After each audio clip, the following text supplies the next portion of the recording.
Thank you. Okay, up next we have roll call.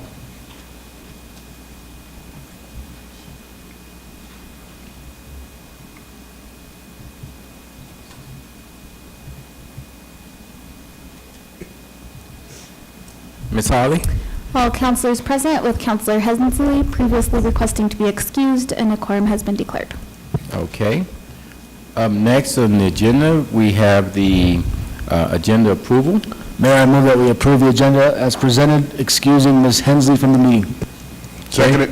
We have a motion and a second. Any further discussion? Please start voting.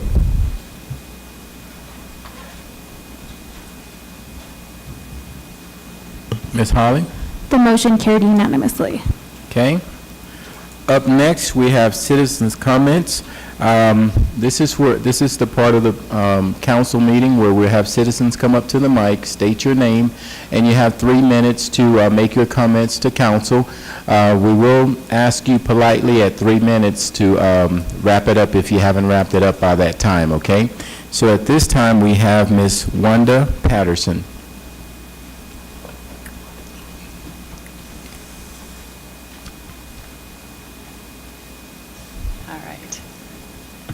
My name is Wanda Patterson, and I'm with Community Energy Solar.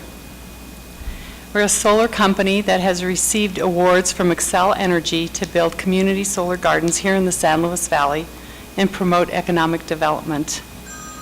I have brought a handout tonight that has some of the highlighted bullet points about the urgency of the opportunity available, which is an Xcel Energy community program. Before I do the handouts, is it all right to pass out some handouts? Okay. Why don't I do that? But before I pass this out, I want to talk a little bit about the benefits of this program. This is absolutely no cost to the city. The potential opportunities for significant savings on the city's Xcel electric bill, tax revenue to Alamosa, and there's a 10% of the project that's donated to low-income families. So let's pass these out.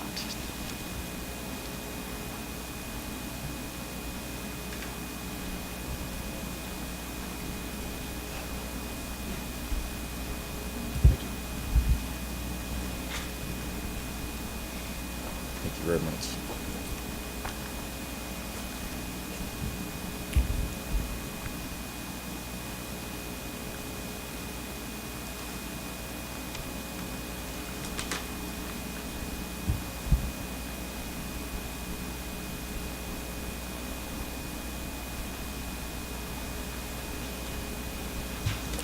Xcel Energy has been mandated with the Public Utilities Commission, Public Utilities Commission, to do a certain percentage, 30% of renewable energy by 2020. And so that's why these projects are being available with third-party developers. Is there any questions or? Council Vio? Thank you, Mayor. Thank you, Wanda, for coming tonight. Are these opportunities for the city or for residences or for businesses or? This is an opportunity. This is a long-term program that requires credit-worthy subscribers like municipalities, counties, school districts, as well as businesses. The reason this is urgent, and I wanted to get it in front of you tonight, is that it's going to expire soon. And so we really wanted to bring it to your attention. Thank you. Okay. You're welcome. Thank you. Thank you. Thank you. Have a good night. Okay. Looks like that's the only comment card we have for tonight. Up next, we have consent calendar A. Mayor, I move that we approve consent calendar A. Second. We have a motion and a second. Any further discussion? Okay, start voting, please. Oh, sorry. Okay, David. Well, I want to say thank you to Heather and Judy for kind of reorganizing the financial statement to make it more understandable. Thank you, and keep giving us feedback. We're always looking to make things better. I just have one question. how the enterprise fund has 9.9 million compared to last November of 86,000? Is there a reason? There's two reasons. The first one is the financing for the water augmentation plan, and then the second one was when we decided to move some of the fund balance from the sales tax into the enterprise fund to use for the water budget and save for some of those major capital projects as well. Okay, thank you. Okay, we have a motion, second, no further discussion, please start voting.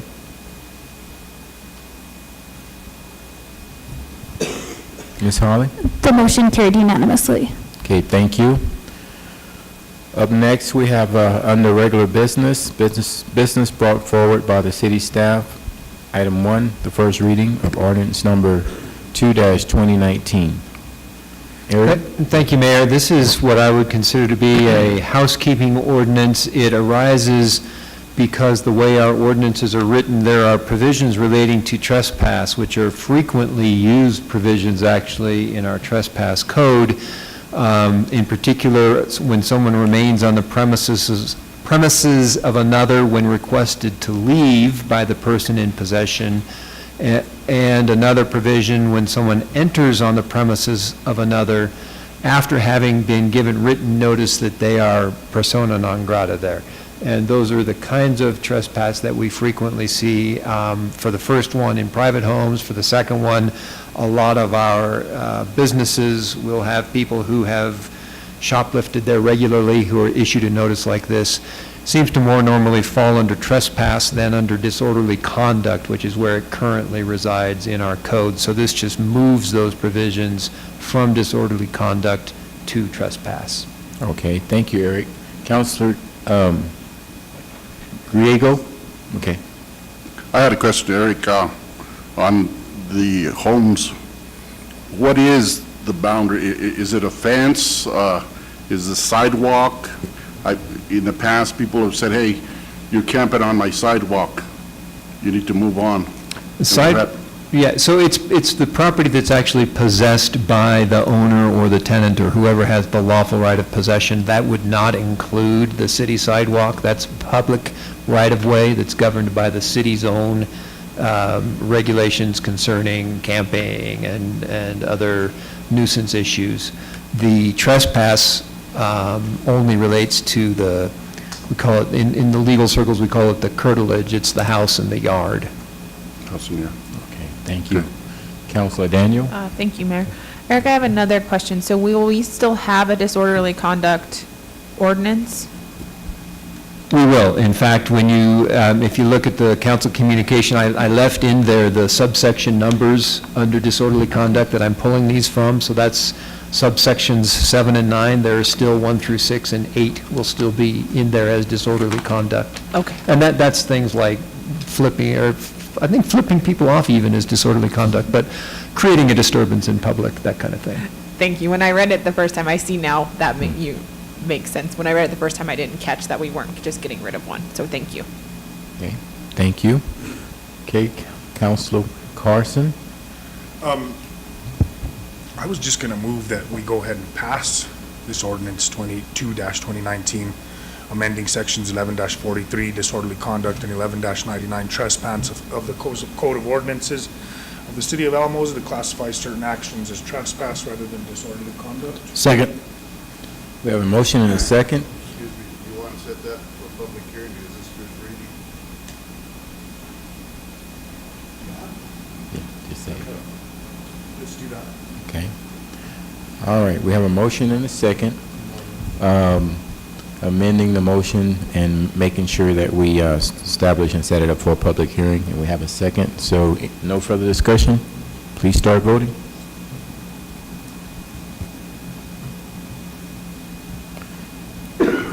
Thank you. Ms. Holly? The motion carried unanimously. Okay, thank you, council. Yeah, I don't understand why we didn't. Up next, we have, under item 2A, the second reading and public hearing of ordinance number 33-2018. Eric? Thank you, Mayor. We went through this briefly on first reading at your last meeting. This is It's slightly more than a housekeeping issue, but it is to simplify our process for the issuance of subpoenas for witness to attend at municipal court proceedings. Right now, there is pursuant to state consistent with, I should say, state statute, a $5 appearance fee. This ordinance would get rid of that $5 appearance fee. We have the authority to do that under state statute. And I would recommend that we do so. You see some of the other alternatives are to leave it as is, and it's pretty much just a record-keeping headache for the city at this point, or to make it actually a real fee that would have moved up as inflation did since '67. My recommendation and staff's recommendation is that we get rid of it. I don't think it's helpful for the municipal court procedures. Okay, thank you, Eric. At this time, we will open it up for a public hearing. Do we have anyone in the audience who would like to come up and make any comments in regard to this ordinance? Nope. Okay, I will close the public hearing. Bring it back to council. Mayor, I move that we approve ordinance number 33-2018. Okay. I'll second. We have a motion and a second. Any further discussion? Councilor Daniel? I just have a question. Sure. Eric, in some cases when I've seen other people get subpoenaed for different things, there is a payment. It's not necessarily always the same payment. Do we pay anyone to come to court? We do not, if we were to have an expert witness, we would, but that would be a different. hardly ever happen in municipal court.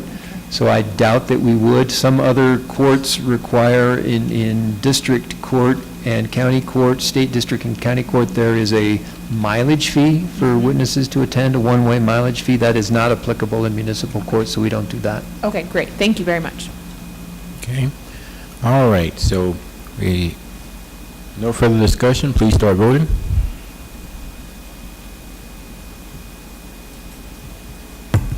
Ms. Holly? The motion carried unanimously. Okay, thank you. Under item 2B of the agenda, that we have the first reading of ordinance number 1/2019. Is that you too, Eric? It is me, Mayor. Okay, good. You were popular today. And I'm not tired yet.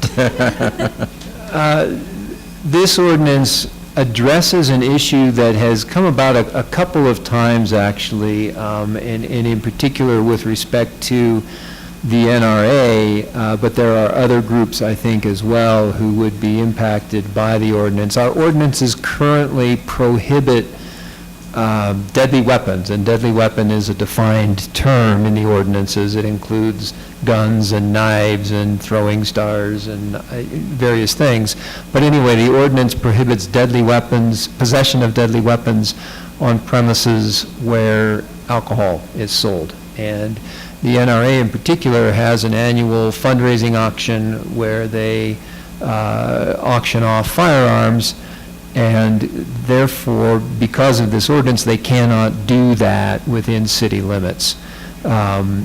Chief Anderson does not, he's been in contact with the NRA, and he and I have discussed that. He does not think that there's any problem with situations like that, so long as the facility is adequate and adequate security provisions are in place, including both assurance that the firearms are not loaded and that they are trigger locked or otherwise rendered not easily operable, and also that there are security measures, security personnel in place for situations like that. So what this ordinance does is amends the deadly weapon and liquor establishment ordinance to allow for, call them special events. It's not like a special event liquor permit, but it's an event for which a person or someone putting it on would need to get a permit issued by the chief of police, and that permit would contain within it the kinds of measures that the chief deems necessary and acceptable for carrying out the event. Okay, Councilor Griego? I had a question. So if a person has a concealed weapons permit, he's still not allowed to go into a hotel, restaurant, tavern, any type of liquor licensed place. Well, Am I correct in saying that, or no? That's not correct. Okay. Because we also have a separate ordinance that prohibits firearms in public places except, I forget the exact language, but except, it says something like, except where lawful. And so that's an exception that allows law enforcement to carry firearms into public places and allows people with concealed permits to carry firearms into public places. The ordinance that we're talking about amending prohibits the display of deadly weapons. And so if it's a concealed weapon, then by its own terms, it's not being displayed. So a person could carry a concealed weapon into a place like Okay. that. Thank you. So Eric, for the sake of this conversation, basically, let's say there was an event going on and they have items like guns that they are auctioning off to raise funds for a particular organization. None of those guns or weapons will have any type of ammunition in there that can cause harm to anyone at that particular time. And they will be required to have law enforcement security there for that type of event. Is that what we're talking about? Not necessarily law enforcement security, but security, yes. Okay. Approved by law enforcement. Okay. Has there been any discussion about what that security looks like? There has been in this particular instance, and Chief Anderson has had those conversations. Okay. Thank you, Chief, for coming up here. Appreciate it.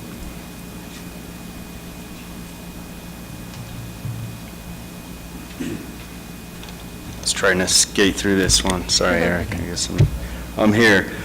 So I did have discussions with Lawrence Martin, who is one of the NRA members, just to get some detail on this. So to kind of fill you in on a few things, so all firearms are rendered secure either by removing the bolt and magazine, or in the case of a pistol, using trigger locks or heavy-duty zip tie to render it safe at the time of the show. Firearms on the auctions are handled by the FNRA personnel. After it has been auctioned, the firearm is secured by the Sergeant of Arms or other designated FNRA member and secured on a safe location that is guarded. The security has to be approved through our local agency. In the past, they've done these, I believe, in the county. I don't know if they've done these in the city. But they do have retired law enforcement working for them, private security, and those are things we would just take into consideration. Are they capable of the security? And Chief, you usually know the reputation of the different groups and who they're using, and if you would recommend they use someone else and those types of things as well, correct? Yes. Okay. Yeah, my main concern was just making sure that we have proper security procedures in place so that when an organization wants to put on an event like that in the city, that the public interest is protected at the highest. So that was my concern. Councilor Griego? Yes, sir, Mayor. Well, I had an opportunity to speak to Mr. Martin, and one thing that he did say is that if you go there and you purchase a weapon, let's say, you don't walk out with that weapon. You got to do a background check, and after the background check, then that weapon is turned over to you. So it's not like you're going to get that weapon and walk out with it. It's something where I think you buy it, you set it aside, and then they go through all the motions of checking to see if the person legal to get it and all that. So I think that was so important to Thank you. express. Thank you for clarifying that and bringing that up too, Councilor Griego. Interesting point. Thank So you. I can explain a little bit more about that. Sure, go ahead. The gun is actually turned over to the federal firearms licensed dealer. The gun would usually go to, I believe it's Valley Guns, until a later date and time when that party that bought the gun or purchased the firearm can go over and by law has to have a background check completed before that gun's released to them. Okay, thank you. Councilor Daniel? Thank you, Mayor. So I'm reading this, and I'm reading the ordinance too, and maybe I'm just not seeing it, Eric, and you can help me.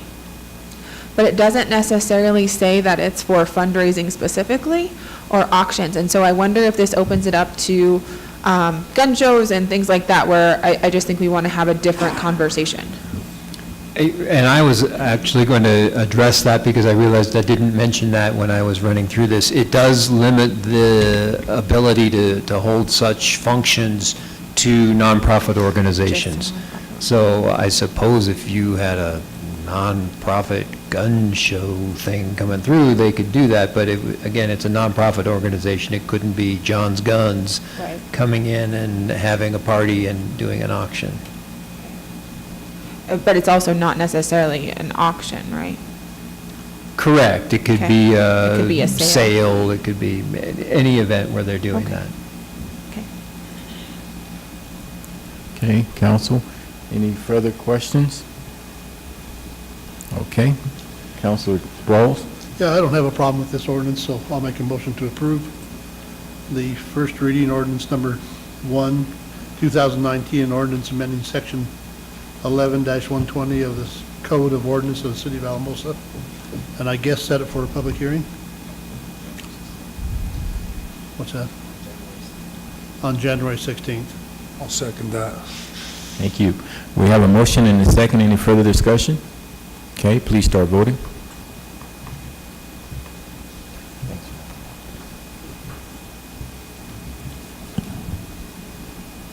Okay, Ms. Holly?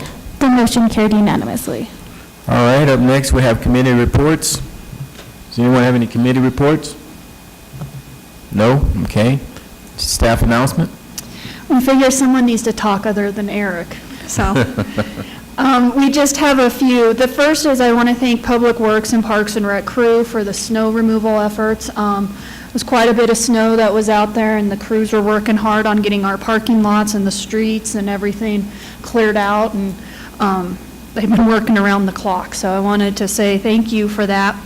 The second item I wanted to share is, as you are aware, Randy Wright with ACID has worked his last day and has moved on to Power Zone.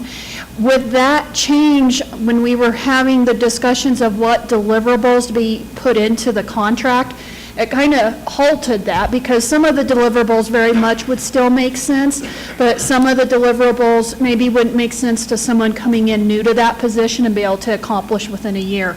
And so what I would like to do is we're going to have the mayor sign the contract that we have, but it's just going to be for 6 months. So it's just going to be for half the payment that council's authorized. It allows them time to do the search, for us to then finish the discussion on the deliverables to bring back to council, and then we can include that in the contract if we do a second payment. So there's just really no way to have a meaningful discussion of what deliverables we want to add at this point in time without knowing who that next person might be. So I just wanted to let you know, since it's within what council's authorized, it's nothing you need to vote on, but we're going to just do an amended one that's a shorter time frame to give a little bit of time for that process to work itself out. Councilor Vehil? Heather, when can we have that discussion of maybe possibly putting that position underneath the city? So what I made clear to the board, they did have a special meeting, and that was very much a topic that came up. What I communicated to them is that that was something I wanted to make sure that they were requesting, because by no means is it something like we're taking it over or anything like that. And so they actually sent out a survey to their members, and so that survey, I think, is due on the 7th, and it's only for those members that pay their dues. And then they're going to take that input and determine if they want to approach council with that request. Thank you. Councilor Griego? My question was on payment. Are you talking about the ACID amount of money that we budgeted?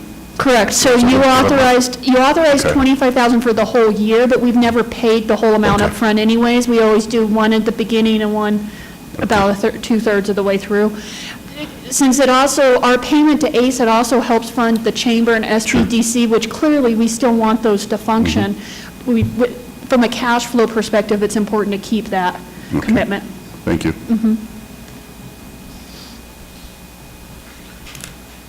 Oh, I'm sorry, this is under staff update. And then Eric has an update.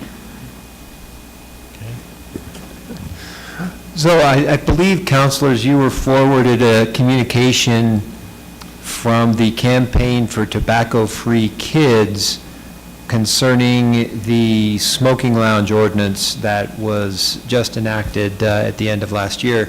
In fact, this communication came after that ordinance was passed. There are a couple points that were brought up in there that were kind of clarifications, I guess, if you will, about places where there still may be some concern about how our ordinance overlaps with state law. And I looked at those, and if we had gotten these comments prior to the final reading, I would have probably done some wordsmithing changes to accommodate those. I don't think that we need to make any changes to the ordinance, given the fact that it's already been enacted, because anywhere where there may be some question about whether state law is applicable or the ordinance is applicable, state law trumps the ordinance. So a concern about you can't have smoking in hotel rooms, or you can't have smoking rooms in hotels constitute more than 25% of the available rooms in that hotel, that's contained in state law. It's not in our ordinance, but it's applicable. And then similarly, there was a concern about smoking marijuana in smoking lounges, which state law prohibits smoking marijuana in public places. If it's a lounge accessible to the public, it's a public place, you can't do that. So I don't think we need to address it. I just wanted to point that out for you all, since you may have seen that communication. Thank you for that clarification, Eric. Heather? That's all we have from staff. Okay, thank you. Okay, that brings us to council comments. Any council comment? Okay, Councilor Brawl? No, I just want to thank the staff for cleaning off the snow as quick as they did. Had a couple of people in my ward call, but I said they're out there doing their job, and so they never called back, so apparently they did a good job. So I want to congratulate the Works Department for doing that. Okay, thank you. Councilor Griego? I just wanted to thank the group that put together that Christmas parade. Boy, it was cold, but what a job they did, and how they kept the people into it, enthused and stuff. They did a great job. So I think we need to send a thank you to them, and to our staff too, that blocked the streets and stuff. Okay. All right. I too would like to thank all the judges. It was Heather, also Councilor Griego and Councilor Carson. Did a great job of judging, the Honeycutt family and crew, and the Parks and Rec, and our entire, well, the staff, law enforcement, everyone who participated, the entire staff. Thank you for that wonderful event. Over 3,000 people showed up. This is one event that continues to grow.